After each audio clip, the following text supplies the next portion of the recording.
Hello, Broderick Wallace here, and it's, the laundrette, I love to do a practice at the laundrette. Something special about that place.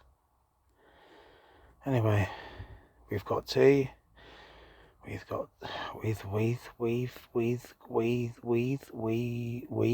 time, weave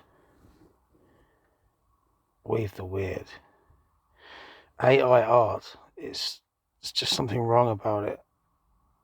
It's something very wrong about it. Have you seen this new Meta?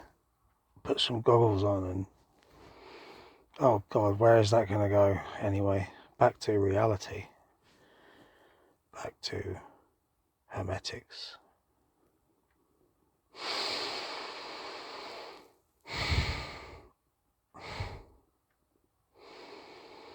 This breathing, this alchemy, this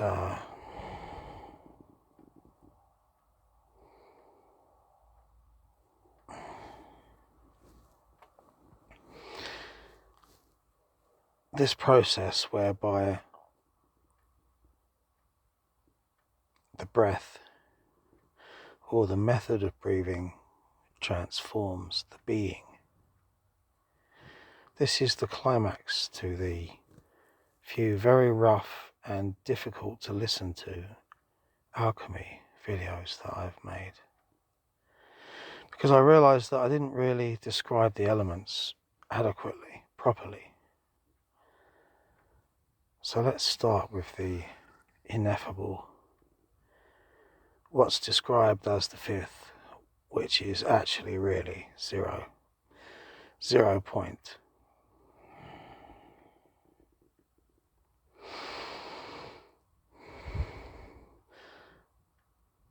I haven't got much to say on this right now because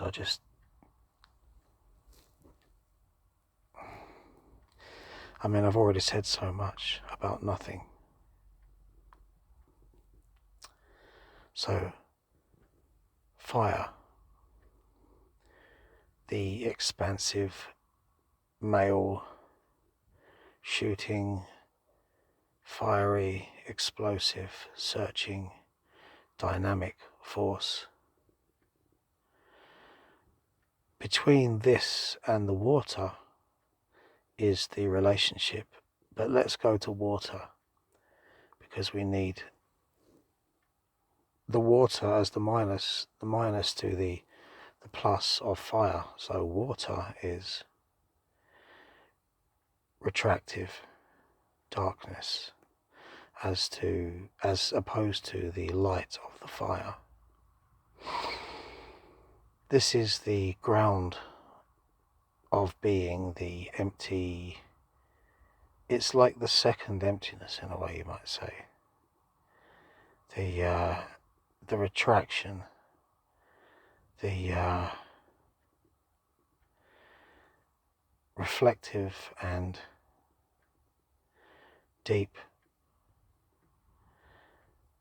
dark waters, cold where fire is hot, water is cold.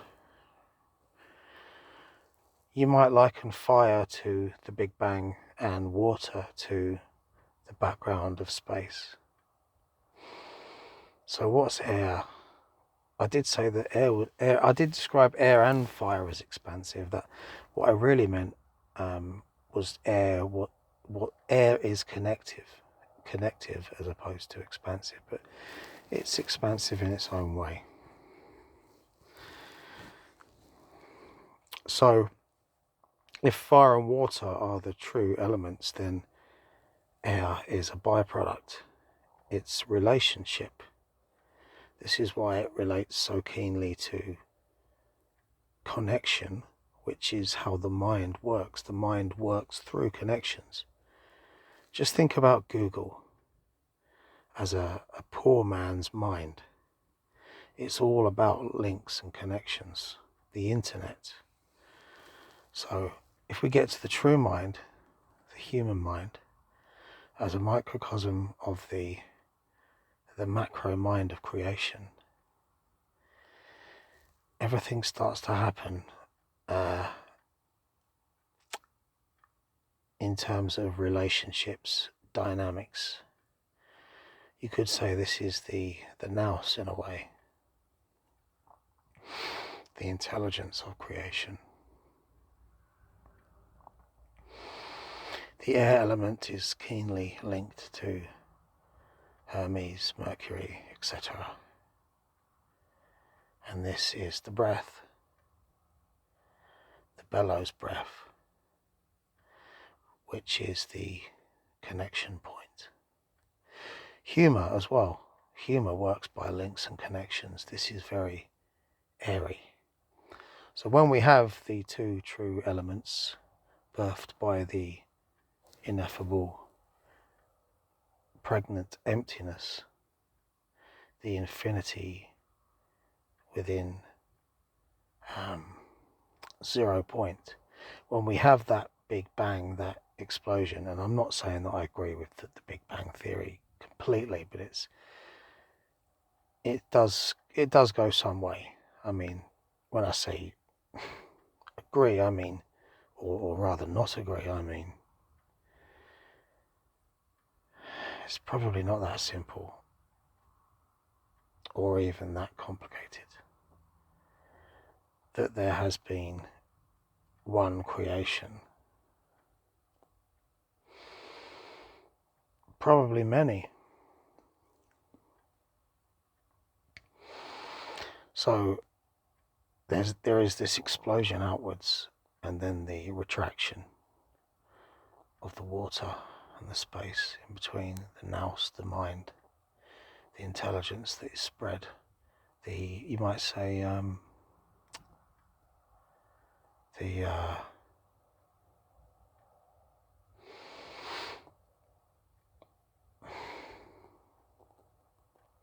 word is coming to me. See, I need to search the database. Not me, the genius. And I don't mean that in a self-serving way. I mean the processes which are unconscious and given. You might say that air is in line with animism. It gives the intelligence. It gives the consciousness. Everything is rooted in 0 point, in the fifth, which is 0, of course. But when you have all of these working together, it creates solidity. And perhaps from a certain viewpoint, relatively speaking, a kind of stillness. Something has been solidified, or at least energetically it's bound up in itself in a whole for whatever allotted time period.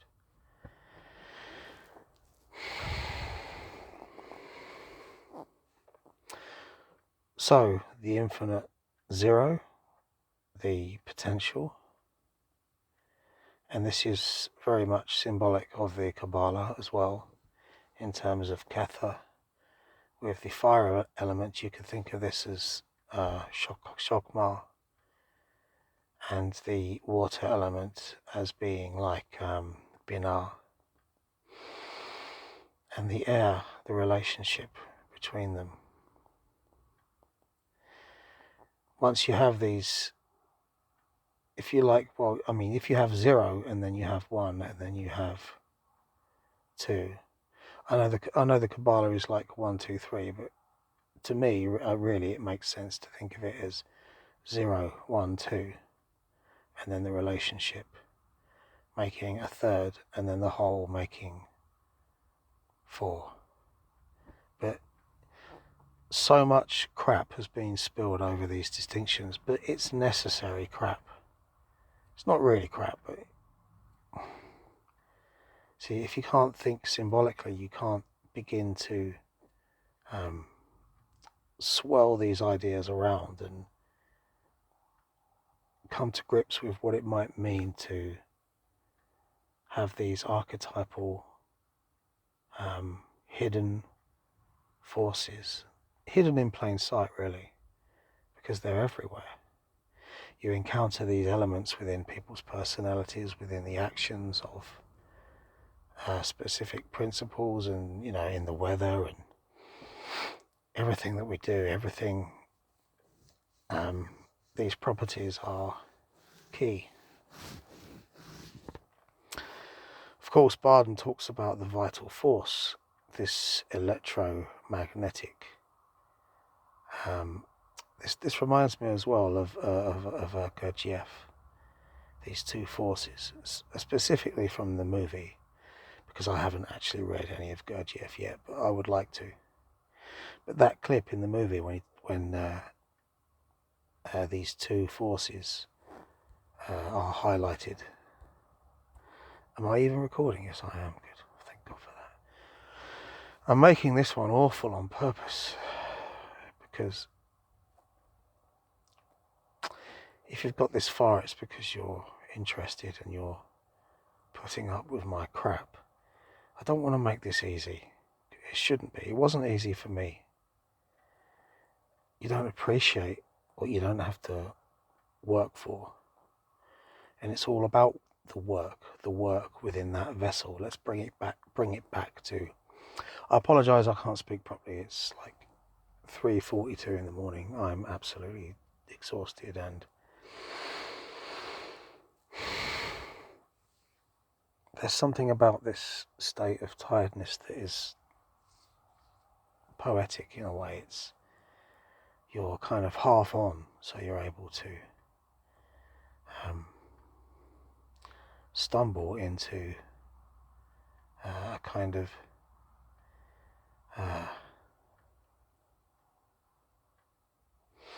intuition, really. So taking man as the vessel and applying the fire, which is the outside influence, we breathe into this, whatever you call it, the ethanol, whatever. But really, the whole thing is breathing itself. This is the human being taking in the breath. And if we take seriously the idea that the breath is more than just the inhaling of air, there is something primal, something caught up with the origins, the archetypal underpinnings of creation, as man is the microcosm. So this breathing, the rising, the falling,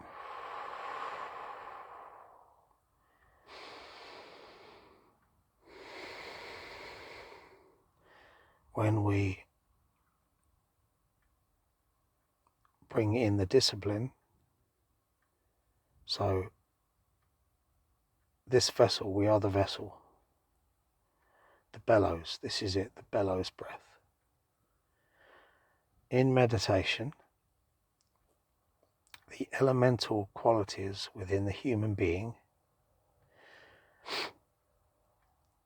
they're likely unbalanced, and this is normal.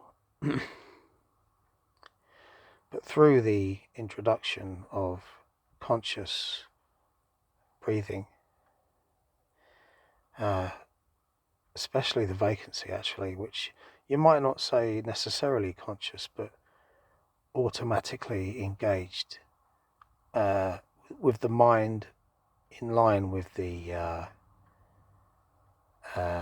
with 0 point, the fifth element.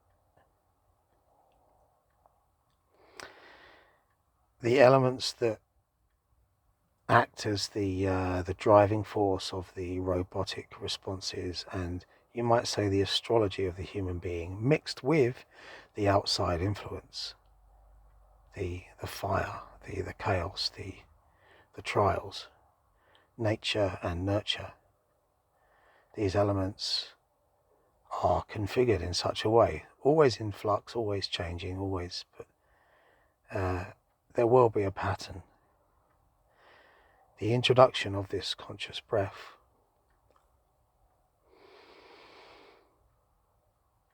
it begins to settle and reorganize and rebalance the elements. This is why posture is important as well as a kind of magical act, because when the come here, what are you doing? That's it.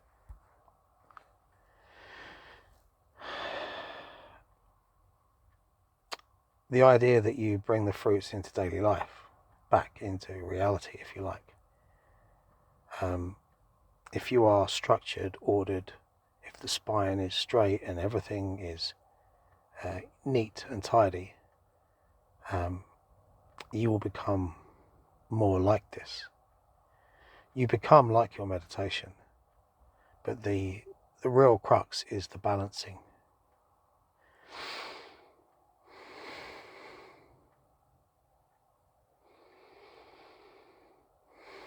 Over time, your faults or your sinful passions will become lessened, because they are born from, using the words of my teacher here, from perhaps good intentions, or maybe more truly,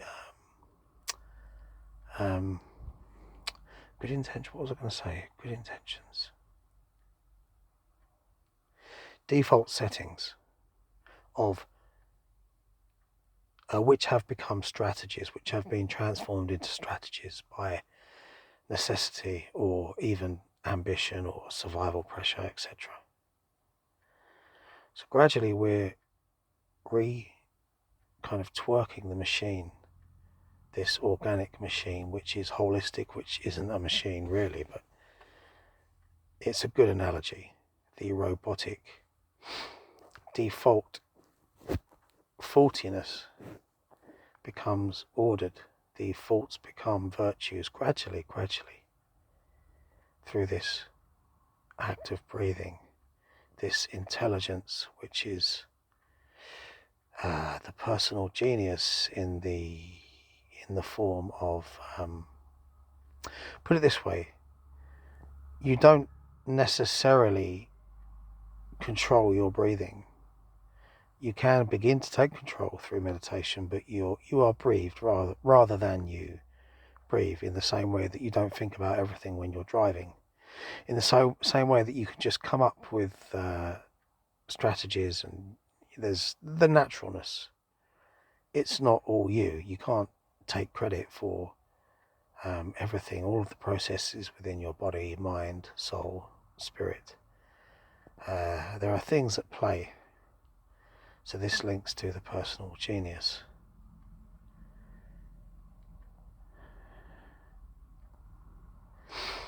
It does want a kind of resolution, a kind of return to source, it wants goodness. You see, all sin, this missing of the mark, is a perversion of goodness. So the act of meditation is very spiritual when you think that. But I don't believe that you can meditate with bad intentions and get very far. I know that there are evil sorcerers out there, but I've been led to believe that they can only go so far, and this makes sense to me.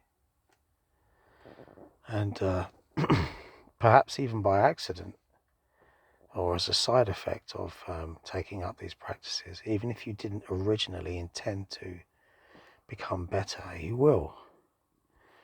This is something that I've found, not that I'm portraying myself to be necessarily good in my life strategies, fully.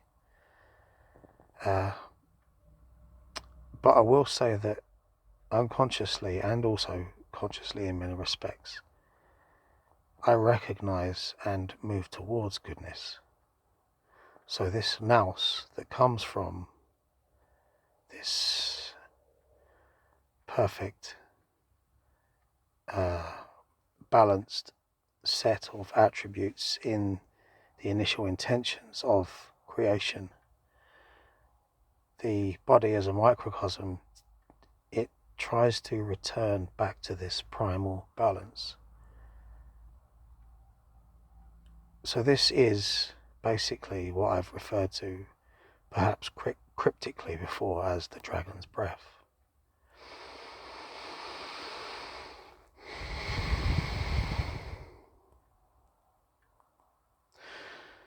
Although you might say that the dragon is the elements, right? The wings are air, the scales are water, the feet are earth, the breath is fire.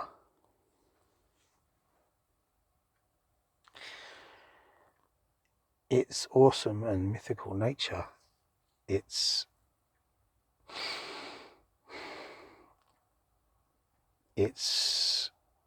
quality of being, well, you might say, magical. This pertains to the fifth. Dragons are also very intelligent, often portrayed as creatures that can speak and think, rationalize.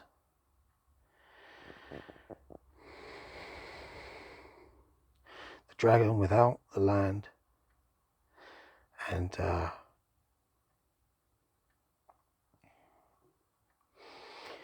dragon within.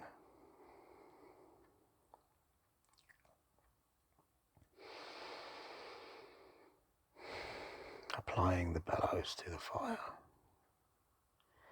balancing inside this test tube or athanor, which is the human body. This alchemy.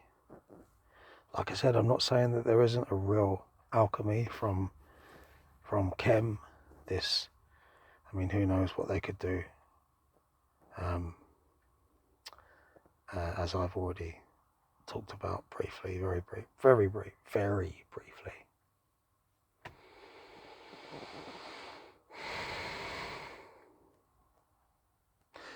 Yes, there is intelligence in the breath. This personal genius that is created by and bears the stamp of the universal nous. It desires balance, it desires to become whole, to become good. This personal intelligence applied to meditation accesses the personal genius of the underlying forces to shape and transform the being.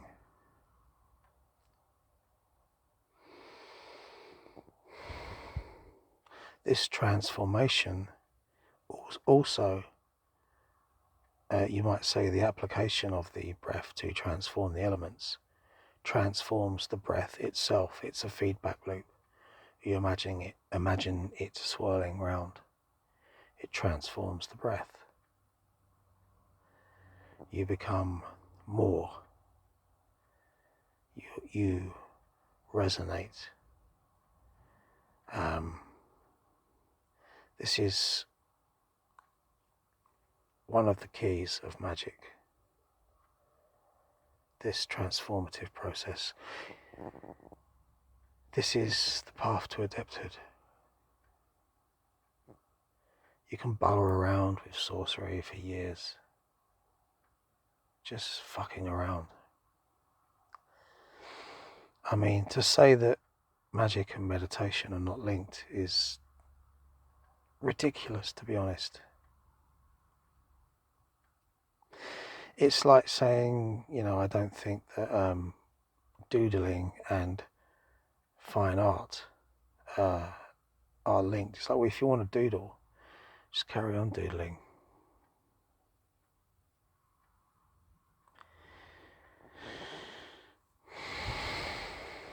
But it takes time to become a fine artist and to become your own canvas. using the colours of creation to transform. And by this process, by this breath that permeates, that links up synchronistically to have the ability, the potentiality to transform reality. Did that make sense? I'm glad this video is difficult. This small alchemy series, just these 4 videos, if you got to the end, if you manage to somehow grasp this idea, but more importantly, if you're able to take this and apply it, to apply this disciplined breath to your microcosm, thus affecting the macrocosm, which responds back, taking on this this authority, the authority that is granted through headlessness.